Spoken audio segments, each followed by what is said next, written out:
Chapter 18. Now Jehoshaphat had riches and honor in abundance, and joined affinity with Ahab. And after certain years he went down to Ahab to Samaria. And Ahab killed sheep and oxen for him in abundance, and for the people that he had with him, and persuaded him to go up with him to Ramoth-Gilead. And Ahab king of Israel said unto Jehoshaphat king of Judah, Wilt thou go with me to Ramoth-Gilead? And he answered him, I am as thou art, and my people as thy direction, and we will be with thee in the war. And Jehoshaphat said unto the king of Israel, Inquire, I pray thee, at the word of the Lord today. Therefore the king of Israel gathered together of prophets 400 men, and said unto them, Shall we go to Ramoth-Gilead to battle, or shall I forbear? And they said, Go up, for God will deliver it into the king's hand. But Jehoshaphat said, Is there not here a prophet of the Lord besides, that we might inquire of him? And the king of Israel said unto Jehoshaphat, There is yet one man, by whom we may inquire of the Lord, but I hate him, for he never prophesied good unto me, but always evil. The same is Micaiah, the son of Imlah. And Jehoshaphat said, Let not the king say so. And the king of Israel called for one of his officers, and said, Fetch quickly Micaiah the son of Imlah.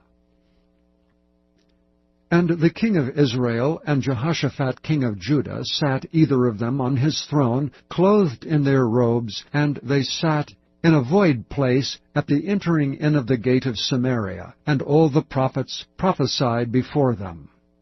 And Zedekiah the son of Chenaanah had made him horns of iron, and said, Thus saith the Lord, With these thou shalt push Syria until they be consumed. And all the prophets prophesied so, saying, Go up to Ramoth-Gilead and prosper, for the Lord shall deliver it into the hand of the king. And the messenger that went to call Micaiah spake to him, saying, Behold, the words of the prophets declare good to the king with one assent. Let thy word therefore, I pray thee, be like one of theirs, and speak thou good. And Micaiah said, As the Lord liveth, even what my God saith, that will I speak. And when he was come to the king said unto him, Micaiah, shall we go to Ramoth-Gilead to battle, or shall I forbear? And he said, Go ye up and prosper, and they shall be delivered into your hand. And the king said to him, How many times shall I adjure thee, that thou say nothing but the truth to me in the name of the Lord? Then he said, I did see all Israel scattered upon the mountains, as sheep that have no shepherd. And the Lord said, These have no master, let them return therefore every man to his house in peace. And the king of Israel said to Jehoshaphat, Did I not tell thee that he would not prophesy good unto me, but evil? Again he said, Therefore hear the word of the Lord. I saw the Lord sitting upon his throne, and all the host of heaven standing on his right hand and on his left. And the Lord said, Who shall entice Ahab king of Israel, that he may go up and fall at Ramoth-Gilead? And one spake, saying after this manner, and another saying after that manner. Then there came out a spirit, and stood before the Lord, and said, I will entice him. And the Lord said unto him, Wherewith? And he said, I will go out and be a lying spirit in the mouth of all his prophets. And the Lord said, Thou shalt entice him, and thou shalt also prevail. Go out and do even so. Now therefore, behold, the Lord hath put a lying spirit in the mouth of these thy prophets, and the Lord hath spoken evil against thee. Then Zedekiah the son of Chenaanah came near, and smote Micaiah upon the cheek, and said, Which way went the Spirit of the Lord from me to speak unto thee? And Micaiah said, Behold, thou shalt see on that day, when thou shalt go into an inner chamber to hide thyself. Then the king of Israel said, take ye Micaiah, and carry him back to Ammon the governor of the city, and to Joash the king's son, and say, Thus saith the king, Put this fellow in the prison, and feed him with bread of affliction, and with water of affliction, until I return in peace.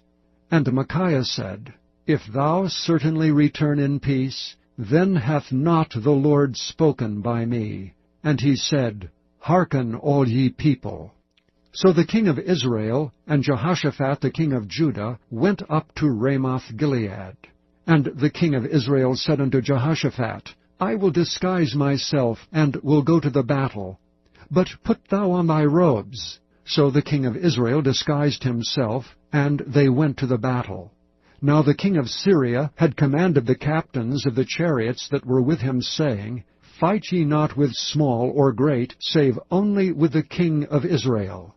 And it came to pass, when the captains of the chariots saw Jehoshaphat, that they said, It is the king of Israel. Therefore they compassed about him to fight. But Jehoshaphat cried out, and the Lord helped him, and God moved them to depart from him. For it came to pass that, when the captains of the chariots perceived that it was not the king of Israel, they turned back again from pursuing him. And a certain man drew a bow at a venture, and smote the king of Israel between the joints of the harness. Therefore he said to his chariot man, Turn thine hand, that thou mayest carry me out of the host, for I am wounded.